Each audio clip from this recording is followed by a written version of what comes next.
European ਮੁਲਕਾਂ ਤੋਂ ਹਿਮਾਇਤ ਲੈਣ ਲਈ ਦੌਰਾ ਕਰ ਰਹੇ ਯੂਕਰੇਨੀ ਰਾਸ਼ਟਰਪਤੀ ਵੋਲੋਦੀਮੀਰ ਜ਼ੈਲੈਂਸਕੀ ਨੇ ਅੱਜ ਰੋਮ ਦਾ ਦੌਰਾ ਕੀਤਾ।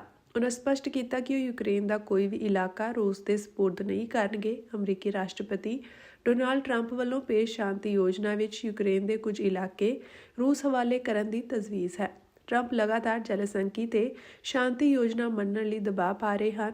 ਜ਼ੈਲੈਂਸਕੀ ਨੇ ਪੋਪ ਲੀਓ ਨਾਲ ਉਨ੍ਹਾਂ ਦੀ ਰਿਹਾਇਸ਼ ਤੇ ਮੁਲਾਕਾਤ ਕੀਤੀ। ਉਨ੍ਹਾਂ ਕਿਹਾ ਕਿ ਅਸੀਂ ਕੁਝ ਵੀ ਨਹੀਂ ਦੇਣਾ ਚਾਹੁੰਦੇ।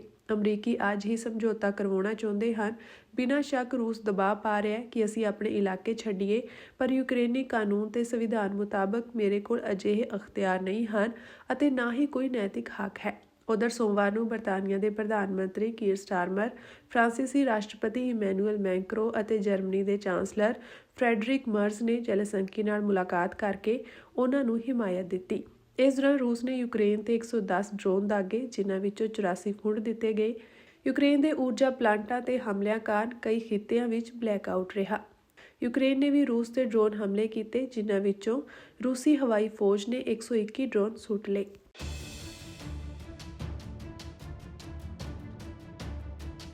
ਯੂਰੋਪੀਅਨ ਮੁਲਕਾਂ ਤੋਂ ਹਿਮਾਇਤ ਲੈਣ ਲਈ ਦੌਰਾ ਕਰ ਰਹੇ ਯੂਕਰੇਨੀ ਰਾਸ਼ਟਰਪਤੀ ਵੋਲੋਦੀਮੀਰ ਜ਼ੈਲੈਂਸਕੀ ਨੇ ਅੱਜ ਰੋਮ ਦਾ ਦੌਰਾ ਕੀਤਾ।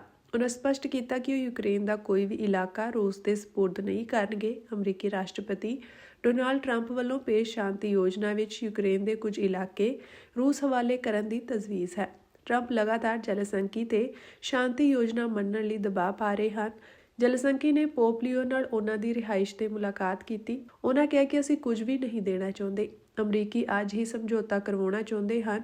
ਬਿਨਾਂ ਸ਼ੱਕ ਰੂਸ ਦਬਾਅ ਪਾ ਰਿਹਾ ਹੈ ਕਿ ਅਸੀਂ ਆਪਣੇ ਇਲਾਕੇ ਛੱਡੀਏ, ਪਰ ਯੂਕਰੇਨੀ ਕਾਨੂੰਨ ਤੇ ਸੰਵਿਧਾਨ ਮੁਤਾਬਕ ਮੇਰੇ ਕੋਲ ਅਜਿਹੇ ਅਖਤਿਆਰ ਨਹੀਂ ਹਨ ਅਤੇ ਨਾ ਹੀ ਕੋਈ ਨੈਤਿਕ ਹੱਕ ਹੈ। ਉਧਰ ਸੋਮਵਾਰ ਨੂੰ ਬਰਤਾਨੀਆ ਦੇ ਪ੍ਰਧਾਨ ਮੰਤਰੀ ਕੀਰ ਸਟਾਰਮਰ, ਫਰਾਂਸੀਸੀ ਰਾਸ਼ਟਰਪਤੀ ਇਮੈਨੂਅਲ ਮੈਕਰੋਂ ਅਤੇ ਜਰਮਨੀ ਦੇ ਚਾਂਸਲਰ ਫਰੈਡਰਿਕ ਮਰਜ਼ ਨੇ ਜ਼ੈਲੈਂਸਕੀ ਨਾਲ ਮੁਲਾਕਾਤ ਕਰਕੇ ਉਨ੍ਹਾਂ ਨੂੰ ਹਿਮਾਇਤ ਦਿੱਤੀ। ਇਸ ਦੌਰਾਨ ਰੂਸ ਨੇ ਯੂਕਰੇਨ ਤੇ 110 ਡਰੋਨ ਦਾਗੇ, ਜਿਨ੍ਹਾਂ ਵਿੱਚੋਂ 84 ਖੁੰਡ ਦਿੱਤੇ ਗਏ।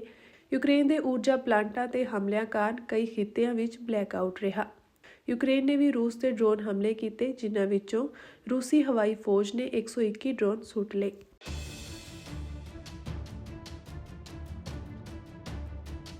ਯੂਰੋਪੀਅਨ ਮੁਲਕਾਂ ਤੋਂ ਹਿਮਾਇਤ ਲੈਣ ਲਈ ਦੌਰਾ ਕਰ ਰਹੇ ਯੂਕਰੇਨੀ ਰਾਸ਼ਟਰਪਤੀ ਵੋਲੋਦੀਮੀਰ ਜ਼ੈਲੈਂਸਕੀ ਨੇ ਅੱਜ ਰੋਮ ਦਾ ਦੌਰਾ ਕੀਤਾ। ਉਨ੍ਹਾਂ ਸਪਸ਼ਟ ਕੀਤਾ ਕਿ ਉਹ ਯੂਕਰੇਨ ਦਾ ਕੋਈ ਵੀ ਇਲਾਕਾ ਰੂਸ ਦੇ ਸਪੁਰਦ ਨਹੀਂ ਕਰਨਗੇ। ਅਮਰੀਕੀ ਰਾਸ਼ਟਰਪਤੀ ਡੋਨਾਲਡ ਟਰੰਪ ਵੱਲੋਂ ਪੇਸ਼ ਸ਼ਾਂਤੀ ਯੋਜਨਾ ਵਿੱਚ ਯੂਕਰੇਨ ਦੇ ਕੁਝ ਇਲਾਕੇ ਰੂਸ ਹਵਾਲੇ ਕਰਨ ਦੀ ਤਜਵੀਜ਼ ਹੈ।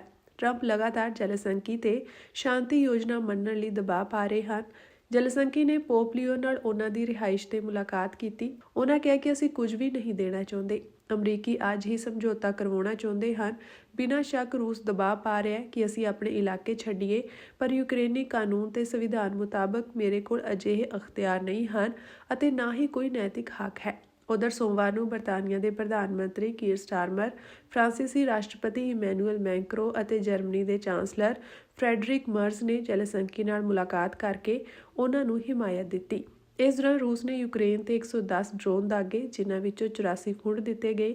ਯੂਕਰੇਨ ਦੇ ਊਰਜਾ ਪਲਾਂਟਾਂ ਤੇ ਹਮਲਿਆਂ ਕਾਰਨ ਕਈ ਖਿੱਤਿਆਂ ਵਿੱਚ ਬਲੈਕਆਊਟ ਰਿਹਾ। ਯੂਕਰੇਨ ਨੇ ਵੀ ਰੂਸ ਤੇ ਡਰੋਨ ਹਮਲੇ ਕੀਤੇ, ਜਿਨ੍ਹਾਂ ਵਿੱਚੋਂ ਰੂਸੀ ਹਵਾਈ ਫੌਜ ਨੇ 121 ਡਰੋਨ ਸੁੱਟ ਲਏ।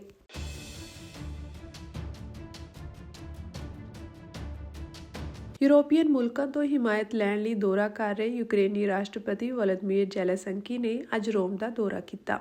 ਉਨ੍ਹਾਂ ਸਪਸ਼ਟ ਕੀਤਾ ਕਿ ਉਹ ਯੂਕਰੇਨ ਦਾ ਕੋਈ ਵੀ ਇਲਾਕਾ ਰੂਸ ਦੇ ਸਪੁਰਦ ਨਹੀਂ ਕਰਨਗੇ। ਅਮਰੀਕੀ ਰਾਸ਼ਟਰਪਤੀ ਡੋਨਾਲਡ ਟਰੰਪ ਵੱਲੋਂ ਪੇਸ਼ ਸ਼ਾਂਤੀ ਯੋਜਨਾ ਵਿੱਚ ਯੂਕਰੇਨ ਦੇ ਕੁਝ ਇਲਾਕੇ ਰੂਸ ਹਵਾਲੇ ਕਰਨ ਦੀ ਤਜਵੀਜ਼ ਹੈ। ਟਰੰਪ ਲਗਾਤਾਰ ਜ਼ੈਲੈਂਸਕੀ ਤੇ ਸ਼ਾਂਤੀ ਯੋਜਨਾ ਮੰਨਣ ਲਈ ਦਬਾਅ ਪਾ ਰਹੇ ਹਨ। ਜ਼ੈਲੈਂਸਕੀ ਨੇ ਪੋਪ ਲੀਓ ਨਾਲ ਉਨ੍ਹਾਂ ਦੀ ਰਿਹਾਇਸ਼ ਤੇ ਮੁਲਾਕਾਤ ਕੀਤੀ। ਉਨ੍ਹਾਂ ਕਿਹਾ ਕਿ ਅਸੀਂ ਕੁਝ ਵੀ ਨਹੀਂ ਦੇਣਾ ਚਾਹੁੰਦੇ। ਅਮਰੀਕੀ ਅੱਜ ਹੀ ਸਮਝੌਤਾ ਕਰਵਾਉਣਾ ਚਾਹੁੰਦੇ ਹਨ। ਬਿਨਾਂ ਸ਼ੱਕ ਰੂਸ ਦਬਾਅ ਪਾ ਰਿਹਾ ਹੈ ਕਿ ਅਸੀਂ ਆਪਣੇ ਇਲਾਕੇ ਛੱਡੀਏ, ਪਰ ਯੂਕਰੇਨੀ ਕਾਨੂੰਨ ਤੇ ਸੰਵਿਧਾਨ ਮੁਤਾਬਕ ਮੇਰੇ ਕੋਲ ਅਜਿਹੇ ਅਖਤਿਆਰ ਨਹੀਂ ਹਨ ਅਤੇ ਨਾ ਹੀ ਕੋਈ ਨੈਤਿਕ ਹੱਕ ਹੈ। ਉਧਰ ਸੋਮਵਾਰ ਨੂੰ ਬਰਤਾਨੀਆ ਦੇ ਪ੍ਰਧਾਨ ਮੰਤਰੀ ਕੀਰ ਸਟਾਰਮਰ, ਫਰਾਂਸੀਸੀ ਰਾਸ਼ਟਰਪਤੀ ਇਮੈਨੂਅਲ ਮੈਕਰੋਂ ਅਤੇ ਜਰਮਨੀ ਦੇ ਚਾਂਸਲਰ ਫਰੈਡਰਿਕ ਮਰਜ਼ ਨੇ ਜ਼ੈਲੈਂਸਕੀ ਨਾਲ ਮੁਲਾਕਾਤ ਕਰਕੇ ਉਨ੍ਹਾਂ ਨੂੰ ਹਿਮਾਇਤ ਦਿੱਤੀ। ਇਸ ਦੌਰਾਨ ਰੂਸ ਨੇ ਯੂਕਰੇਨ ਤੇ 110 ਡਰੋਨ ਦਾਗੇ, ਜਿਨ੍ਹਾਂ ਵਿੱਚੋਂ 84 ਖੁੰਡ ਦਿੱਤੇ ਗਏ। ਯੂਕਰੇਨ ਦੇ ਊਰਜਾ ਪਲਾਂਟਾਂ ਤੇ ਹਮਲਿਆਂ ਕਾਰਨ ਕਈ ਖਿੱਤਿਆਂ ਵਿੱਚ ਬਲੈਕਆਊਟ ਰਿਹਾ। ਯੂਕਰੇਨ ਨੇ ਵੀ ਰੂਸ ਤੇ ਡਰੋਨ ਹਮਲੇ ਕੀਤੇ, ਜਿਨ੍ਹਾਂ ਵਿੱਚੋਂ ਰੂਸੀ ਹਵਾਈ ਫੌਜ ਨੇ 121 ਡਰੋਨ ਸੁੱਟ ਲਏ।